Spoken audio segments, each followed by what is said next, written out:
I was talking to my friend the other day about the challenges that men face in the modern world. One of them that I think most young men out there are probably dealing with is the fact that there are no traditional avenues into adulthood. In other words, there is no definite path, blueprint of the maturing process. So young men don't have a very clear idea of what being a man looks like, and the models, the masculine models that are passing around are not whole, are not integral. And I think that's a very deep problem. And I think a lot of people are talking about to overcome this, but I don't think people touch the heart of the issue, which is, in my view, the lack of rites of passage. So I don't think that the maturing process for a man is something that should be solitary or lonesome. I think it should be something that society gives him, like in the sense that the community wants young men to become good, nice, responsible, trustworthy adults. So traditionally, the community had the responsibility into making this transition, and now we've lost it. That there are no traditional paths to do, and the most traditional path is the initiation, the rites of passage, right? So let's talk about a little bit about the idea of the initiation. So I'm gonna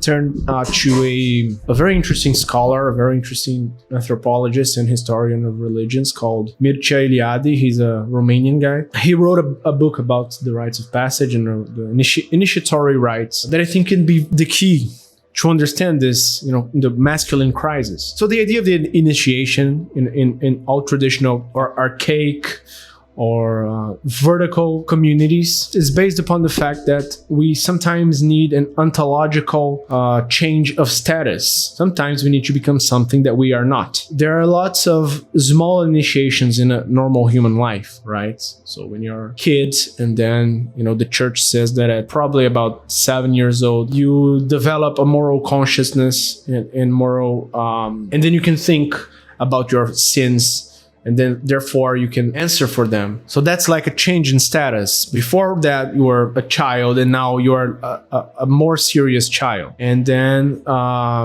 there's puberty. So you keep developing, and then at 12 or 13, you feel the need to get to know the world, leave the domestic domain, and you want to play outside and live and get into adventures. And then again, at 18 or so, you want to have your own life, you want to be your own man, and you have to. So there are lots of landmarks that need a ritualized experience that will mark the end of a previous stage that's now overcome and the beginning of the next one. And these are like natural initiations. Like naturally, if you keep developing, if you keep growing as a human being, you're gonna go through all these phases. But there are also also other kinds of initiations. Like for instance, when you feel the need to start working, and you're gonna you need to start learning a trade. So, traditionally you would go into a guild or something like that, and you would become an apprentice, and you would watch someone that does that thing very well, learn. Until then, you would be initiated into this trade, and you would be like a craftsman or something like that. This is also a change in ontological status. These changes traditionally are accompanied also by a change of your name to symbolize this change of identity. So there was someone that came into this guild. He was deeply changed, and now it's another person. He's so different that now he's got a new name. In the past, people would put their professions or their trades in their names to symbolize this change of status. And also, this initiation also happens when, for instance, you are welcomed into a new religion. It's very common to see people changing their names. It's not so common in the West, but in the East, if you had a non-Christian name and you get baptized, for instance, you get a new Christian name, and you can choose it actually. So we're going to arrive at the symbolism of all this. But the important thing is now that the traditional societies always offer an initiatory rite to mark the transition, the ontological transition that you face when this identity that you have no longer serves, right? So sometimes we want to be something else, or we want to be something more. Child is happy being a child, but sometimes he feels like being a child is not enough. So he wants something else, and then he matures into something else. And this is the idea behind the initiation, the initiatory rites. And there was one rite that was very important, which is the rites of passage from childhood into adulthood. And the idea behind the initiatory rite was, like I said, the community wanted to bring these children, give them the tools that they needed to become whole, well-developed adults, and then reintegrate them into society, into the adult world with a new identity. So there are stages of this process. There's a blueprint of how this should be done and why it should be done like that. And we've lost it. So the blueprint of an initiatory rite or a rite of passage, based on the idea that something has to die for a new thing to grow, should be born. So your old identity must be, you must wear it off like a snake shedding its skin. There has to be a ritual and symbolic rebirth of a new identity. And this new identity is therefore more complete and more self-sufficient and more well-developed than the last one. Generally, you have to take the children or the young man or something, take them away from civilization, from the community, because it's safe, because it affords the feeling of safety and familiarity. It's a little bit like a family. So the young man, while he's inside his home being taken care of, he's not going to mature. He's not going to be a grown man. So he needs to be taken out of the comfort zone.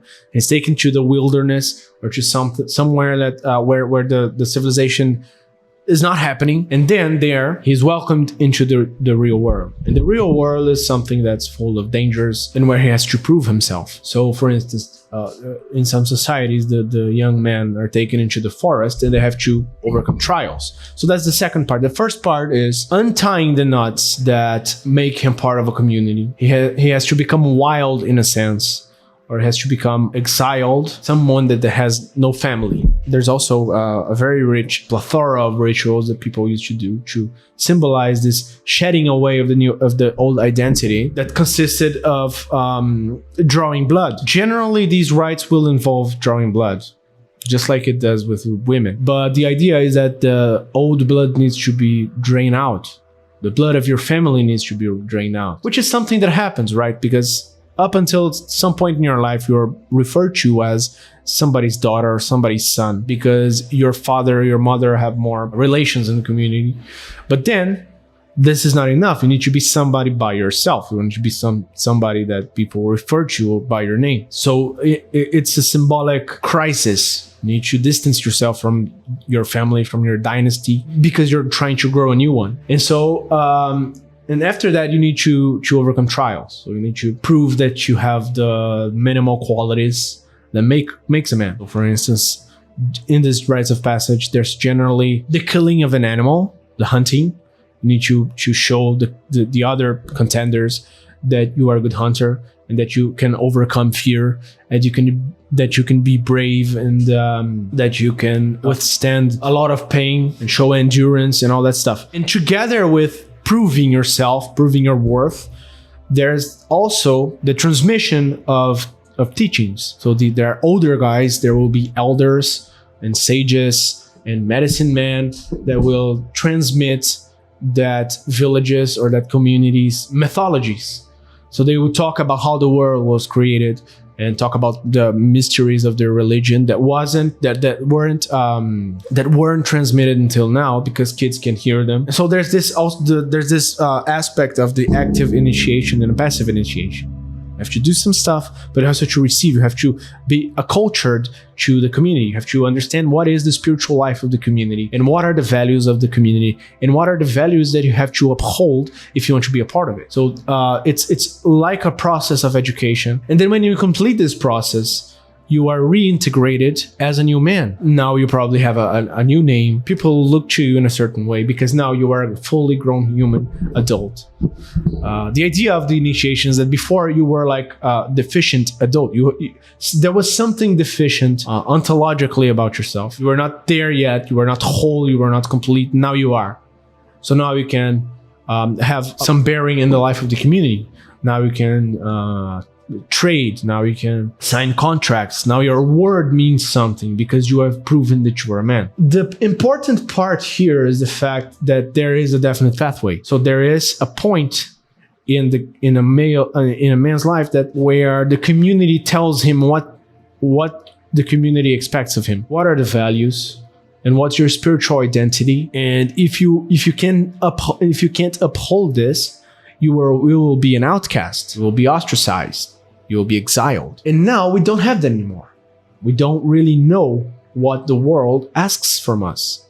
We don't know if we should upholding these or that values, and we don't know if we will ever be considered adults. That's why there are, like an epidemic of man-child. That's why there's like an epidemic of man-child, people that are like 30 or 40 years old and they live like they're children. I think that there's no demarcation. There's not a crisis. There's not something that says, look, now you cannot hold yourself to this standard, which is pretty easy. You have to hold yourself to this other one. You have to take responsibility and you have to try to do something for the community and all that stuff. And also, I think that there's no line of transmission between the older generation and this new generation. The industrialization, there's I think it was Robert Bly that said that the relationship that suffered the most in modernity is the father-son relationship, because after the industrialization of the world, father goes out of the house and he works out of the house and he spends a lot of time out, and the children don't see him working. Whereas, in the medieval times, the sons would be watching the father's work most of the day.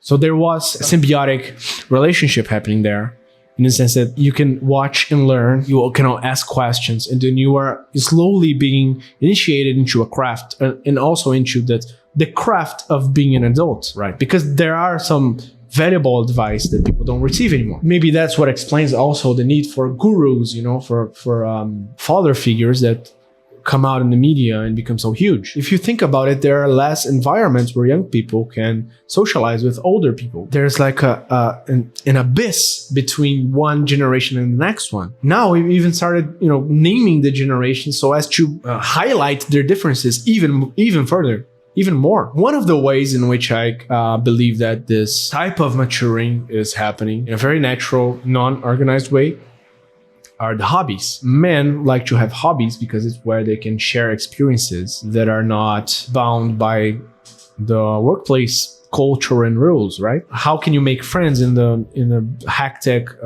stressed out modern life? Even further, how can you learn from people? How can you learn from your friends and ask advice and meet people with different backgrounds and different skill levels and hobbies? So people are flocking to get a new identity by becoming obsessed with something. Be it, I don't know, Dungeons and Dragons or photography or camping or martial arts. In martial arts, it's a little bit more obvious that there is an initiation happening because you really have a degree. You have an objective. You want to become like a black belt or something. You have the degrees that you have to go through, and there are the hierarchies and a culture that fosters the individual growth. So I think these are like becoming the rites of passage. I think that in a way, if we foster more environments where people can share experiences and they are very clear of what are the spiritual truths that guide that community, I think we could try to restore a little bit of the normalcy that we had before. Okay, so if you don't know me, my name is Lucas Salisburia. This is my channel. I've been talking about that stuff for a few years in Portuguese, trying to branch out to new ventures. I wanted to talk to the English-speaking world. I'm going to be talking about traditionalism, traditional symbolism, Jungian symbolism as well. I hope you enjoyed this video, and I hope you click subscribe.